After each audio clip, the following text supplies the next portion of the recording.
existence. You go back even 50 years and try to have that conversation, you're having people laugh in your face. We all look at Star Trek because of the length and time in which it's existed in our life to believe that it was such a value thing. Actually, 50 years ago, if you love Star Trek, you're a fucking kook. Not a lot of people were giving you love. It wasn't exactly as well received as we thought. There's a reason why it was only one season. There's so many different ways. They broke they broke it up. Okay, all right. So anyway, yeah, see, you guys started to get me off track, bastards. So all I'm saying with time travel, or even as I pointed out, alien invasion or God for that matter, is our fallacy is that we only put it in context in which we understand, which is highly arrogant because we don't understand shit. There's like, for example, we have only explored 5% of our own ocean. We want to leave our own planet, and I agree I am all for galactic exploration. I do believe that's a good path for humans to go for a lot of different developmental reasons. We have to acknowledge the fact that we don't even know shit about our own planet. So we believe things that are wildly out of whack with actually our understanding. So I think in order for time travel to actually exist, it probably exists in ways that we just wouldn't know. Like, there's no way that we can actually prove that if one, time travel exists, the things that have happened in our life happen because someone actually manipulated. There's no actual way we can prove that. I don't necessarily agree with that. Don't worry, I'm not going full flat earth. I'm just saying, if it were to happen, I can also understand it. I'm just saying, like, if we're going with the idea that it could exist, I can also understand there's an incentive to make sure it's not found out about. If you're going to argue that, let's say, the grandfather clause, or there's actually, I don't think that's, I get why it's called that theory, and I've read about it too, but I think there's actually scientific theory. I forgot what it's called. We can look it up. But let's say that is a tenet. That is one of the things that when time travel is proven, if ever, that is part of the law. That goes from theory to law. Let's say that's a tenet to make it part of the law. I get that. So if that's the case, then such meticulous steps have to be taken to make any sort of change. Where do we always go socially when we think about time travel? Going back to help a situation that we found as a disaster. Josh, you said immediately, go back in the pitch meeting, in the joke with John Mulaney, going back with time travel, Back to the Future. Oh, so you're going to do something good, like stop the assassination of JFK. No, actually, we're going to talk about someone's parents in a way that is not going to make anyone comfortable. Oh, okay. What else? We're also going to make white people the reason for rock and roll. You had me at the mom raping the guy, but hey, I love that. Let's go. He did mention that in the routine. Just want to give him that. Like, yeah. I mean, we're going to toss in Lebanese terrorists too. Highly stereotypical, but hey, we're going to toss them in anyway because why not? And by the way, we're just gonna leave that storyline alone. Like, by the way, if you're in line, if you're buying something from these guys, that means you're somewhere in line with these guys. Like, you're doing work to get that contact. You don't just fucking call somebody and you get some other number and you get these guys. No, bro, you are doing work with these guys. Like, we're just leaving out the fact that Dr. Al is probably domestic terrorist on a whole new level. Like, dude, it's probably Lex Luthor style shit. I mean, he came up with a time machine. We're just leaving a lot of the plot. Just before we even get to appropriation, I want to talk about Doc Brown and Lex Luthor. But anyway, the whole idea is that if time travel were to exist, I would also argue that there's an incentive to make sure no one actually finds out about yourself. So you can't actually prove that anything, whether it's stopping a tragedy in your life, anyone's life, world could have ended like 15 times in our lifetime, but someone went back to stop it, like some pocket. We don't know. That's the whole weird thing about time travel, is because it's such an unproven,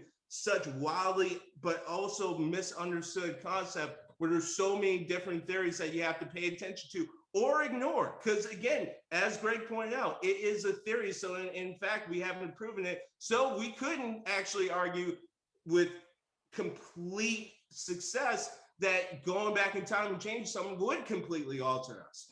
There's no actual way for us to understand it until it's done. But then I would also say that if that's the case, then we probably won't ever know, because the whole idea is to make sure that your tracks aren't ever fucking found.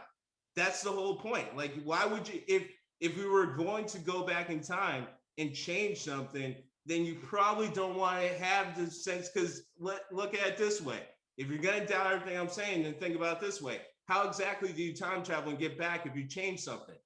I would say it isn't even about if your grandfather becomes a millionaire or very wealthy and therefore isn't in a life situation that would then have his grandmother.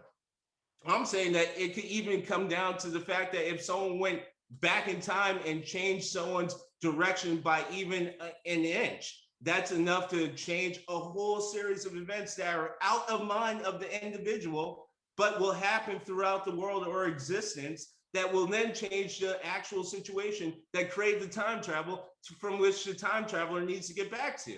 So there's so many different ways that you have to break this down, but also you can also let go, as Greg pointed out, because it's such a wild theory that I'm just saying that if it were to exist, it probably does, and we probably won't ever know until we're in that existence. You touch on what is central, and I think in good storytelling, but even in the concept of time travel, right? I mean, men like Albert Einstein did think about this as a real concept, right? Stephen Hawking, to a certain extent, questioning about at least about travel through interdimensional and faster than light in wormholes and things like that. But you touch on an idea that I've always found interesting and important, and sometimes underdeveloped in story development, is the idea of the infinite paradox, right?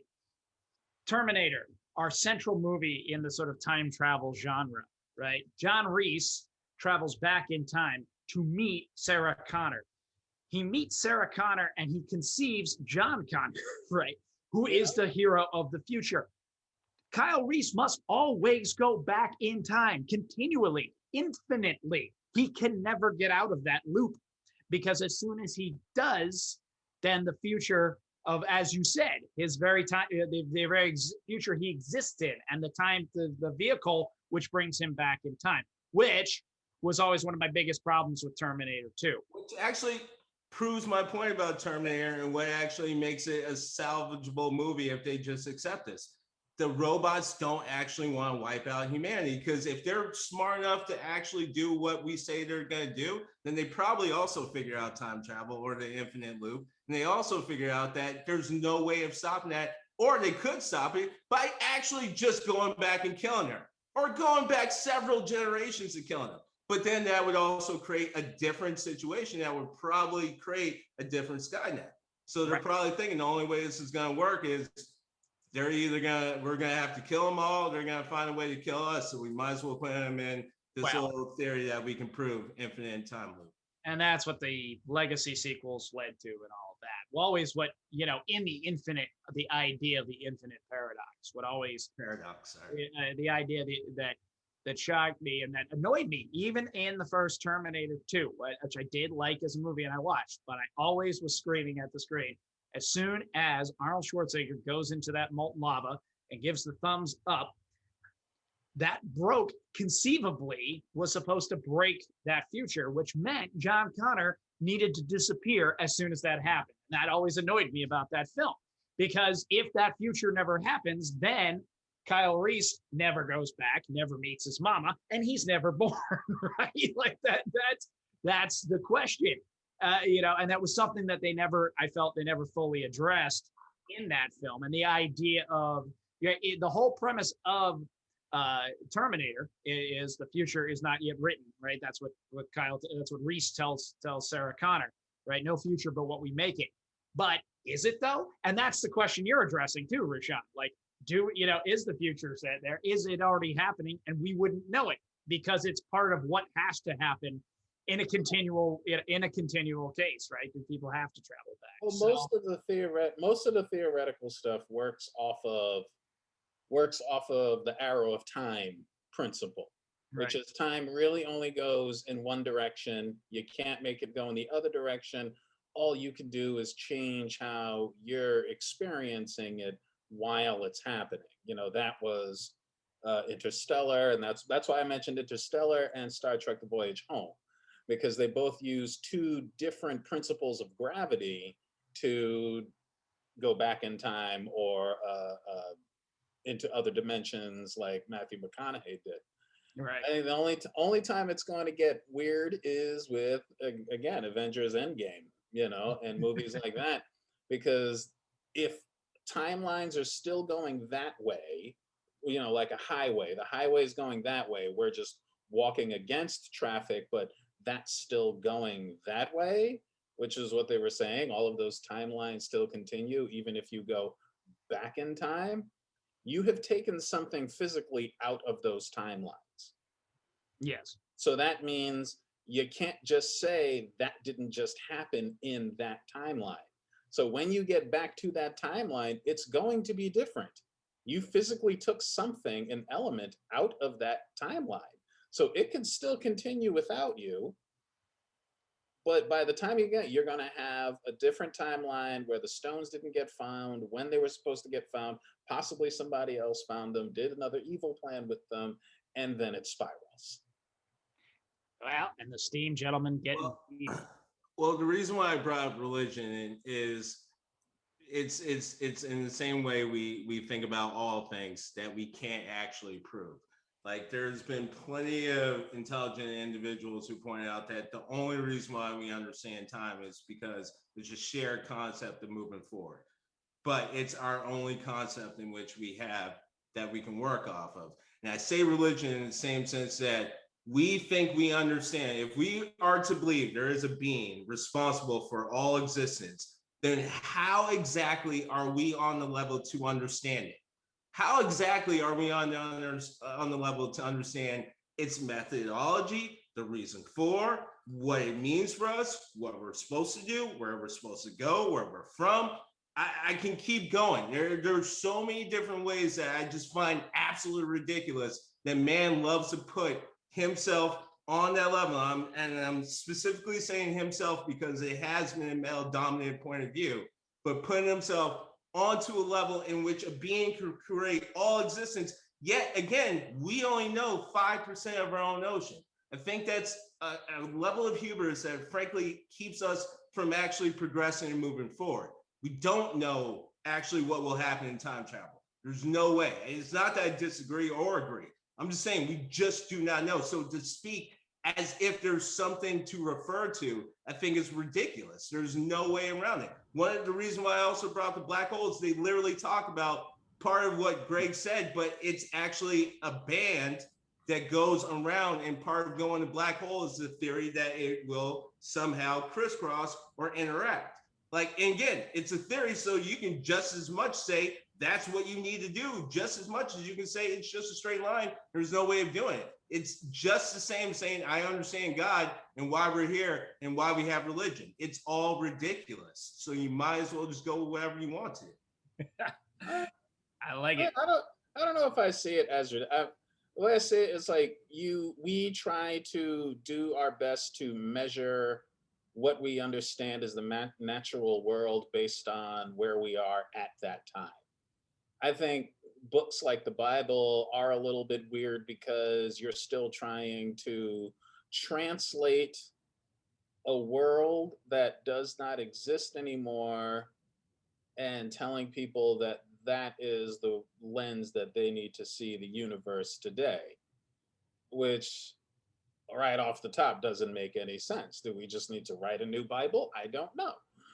But it's to say that I think that's the problem with why. I mean, I don't think it's ridiculous. I think that part of it's ridiculous. Like we have gone too far to still be, looking back at Deuteronomy and being like, whoa, dude, Deuteronomy.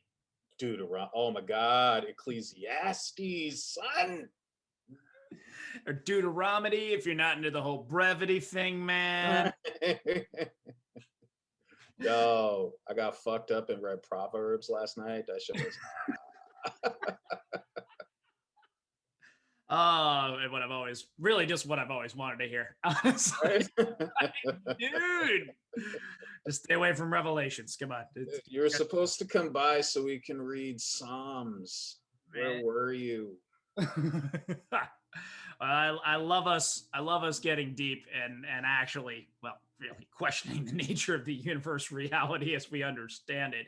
I do want to just briefly interject to bring us back home for a moment and just reference the cutest little time travel movie ever, in my opinion. And I say Sure. cute. I say cute, and it involves a serial killer. So yeah.